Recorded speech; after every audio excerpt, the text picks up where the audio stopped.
একটি ছেলের সন্তানও নাই, কতটা হতভাগা হলে আসলে উনি এই পর্যায়ে আসতে পারে। আসলে উনি বিগত 4 বছর যাবত ওনার হাড়ের মেরুদণ্ড ক্ষয়ে গেছে, যে যাতে খুব কঠিন একটি রোগ নিয়ে উনি বর্তমানে আছেন, যেটি হচ্ছে রক্ত শূন্যতা। আসলে রক্ত শূন্যতা কতটা ভয়াবহ একটি রোগ বাংলা, এটা সকলে অবগত আছেন। আসলে এই মায়ের কাছে জানতে চাবো আসলে উনি কি সহযোগিতা চাচ্ছে, আর কতদিন যাবত ওনার এই সমস্যাটা, বলেন আলম্বা।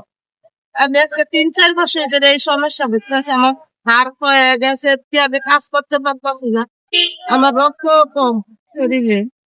তারপর আমার হাজবেন্ড মারা গেছে দেখে আমি এই কষ্টটা করতেছি। আমার একটা ছেলে নাই, আমার তার মতন কেউ নাই।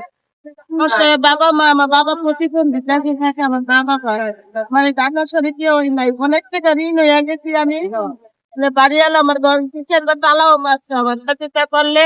আমি ভাড়া রাখি, আমার যা আছে আমি মেয়ে আমি দেখি, আমার বাবা মা তাই দেখি।